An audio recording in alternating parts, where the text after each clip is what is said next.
মৰমৰ ছাত্ৰ ছাত্ৰীসকল, আশা কৰোঁ তোমালোকে ভালদৰে পঢ়া শুনা কৰি আছা। তোমালোকৰ ডিচেম্বৰৰ 21 তাৰিখে পৰীক্ষা হ'ব। মই আকৌ ক'লো, কাৰণ বহুতে সুধি থাকে যে পৰীক্ষাটো 23 তাৰিখে হ'ব নেকি নৱেম্বৰ। নহয়, তোমালোকৰ 21 তাৰিখে হ'ব ডিচেম্বৰৰ।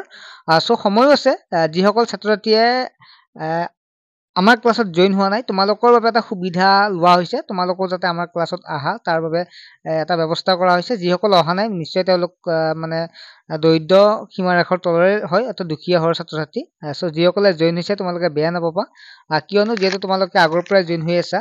চ' নতুনকৈ জইন হোৱাবিলাকক এটা সুবিধা কৰি দিছো যে মাত্ৰ 100 টকাতে অনলাইন ক্লাছবিলাক কৰিব পাৰিবা। সদায় নহয়, মাত্ৰ কেইদিনমানৰ কাৰণে ৰখা হৈছে। গতিকে এই ভাল খবৰটো পালা, তোমালোকে সোনকালে জইন হোৱা আৰু ক্লাছবিলাক পোৱা। আগৰ ক্লাছবিলাক ৰেকৰ্ডেড কৰি থৈ আছে, তোমালোকে পাই যাবা, সম্পূৰ্ণ নোটছ পাবা। ঠিক আছে, এতিয়া আমি আৰম্ভণি কৰিছো। যিসকল আগতে আছা তোমালোক আকৌ কৈছো বেয়া যাতে নোপোৱা, কাৰণ তোমালোকে আগৰ পৰা যিহেতু ক্লাছ কৰিয়ে আছা। চ' যিসকল ছাত্ৰ ছাত্ৰী অলপ পইচাৰ অসুবিধা, তেওঁলোকে আহক বুলি আমাৰ ক্লাছত এইটো ব্যৱস্থা কৰা হৈছে। চ' এতিয়া আমি আলোচনা কৰিম যে অসম প্ৰদেশৰ মুঠ আসন 2411টা, মানে 2411টা চিট আছে। এতিয়াতো বহুত ছাত্ৰ ছাত্ৰী অনলাইন কৰিছে, গতিকে সকলোতো পাছ নকৰে। অৰ্থাৎ 2411টা ষ্টুডেণ্টকহে ৰাখিব যিসকলে স্কলাৰশ্বিপটো পাব। ঠিক আছে, পাছ কৰাটো বেলেগ, কিন্তু স্কলাৰশ্বিপটো পাব মাত্ৰ 2411টা ষ্টুডেণ্টে। 15% আসন অনুসূচিত জনজাতিৰ বাবে সংৰক্ষিত। যিসকল অনুসূচিত জনজাতি আছা, তোমালোকৰ কি কৈছে 15% সংৰক্ষিত আছে, মানে য'ত জেনেৰেলে নাপায়, অকল অনুসূচিত জনজাতিসকলে পাব 15%। অৰ্থাৎ 100টাৰ ভিতৰত 15টা অনুসূচিত জনজাতিৰ বাবে আছে। গতিকে ভাল খবৰ, ভাল কথা যে অনুসূচিত জনজাতিৰ বাবে। নেক্সট হ'ল 7.5% আসন অনুসূচিত জাতিৰ বাবে আছে। অনুসূচিত জাতি যিবিলাক আছা তোমালোকৰ 7.5% তোমালোকৰ বাবে সংৰক্ষিত হৈছে। আৰু 4% আছে অন্যভাৱে সক্ষম ছাত্ৰ ছাত্ৰীৰ বাবে, যিসকল আমি যে বিকলংগ, যাক আমি অন্যভাৱে সক্ষম বুলি কওঁ। অন্যভাৱে সক্ষম মই বুজাৰ সুবিধাৰ কাৰণে ক'লো। চ' তেওঁলোকৰ বাবে 4% কি আছে, সংৰক্ষিত আছে।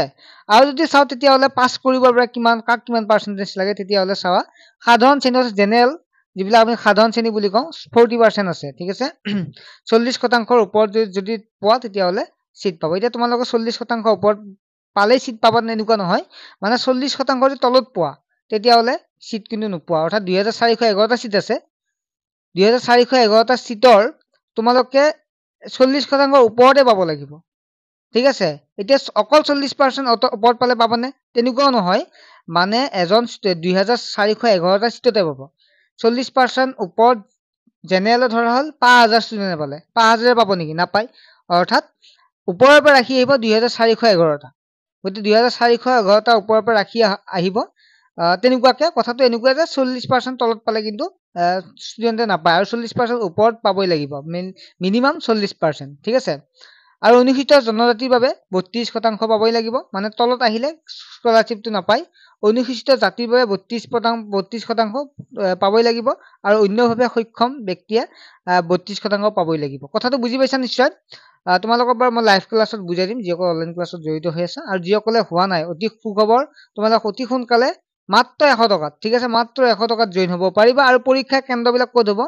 অসমৰ প্ৰতিখন জিলাৰ সদৰ, মহকুমা, অন্যান্য স্থানত পৰীক্ষাৰ্থীৰ বাবে অনুযায়ী পৰীক্ষা কেন্দ্ৰ ধাৰ্য হ'ব। যেতিয়া এডমিট কাৰ্ড আহিব তেতিয়া তোমালোকে গমে পাই যাবা, আৰু 5 তাৰিখে এডমিট কাৰ্ড পাই যাবা। ঠিক আছে, ডিচেম্বৰৰ 5 তাৰিখে পাই যাবা।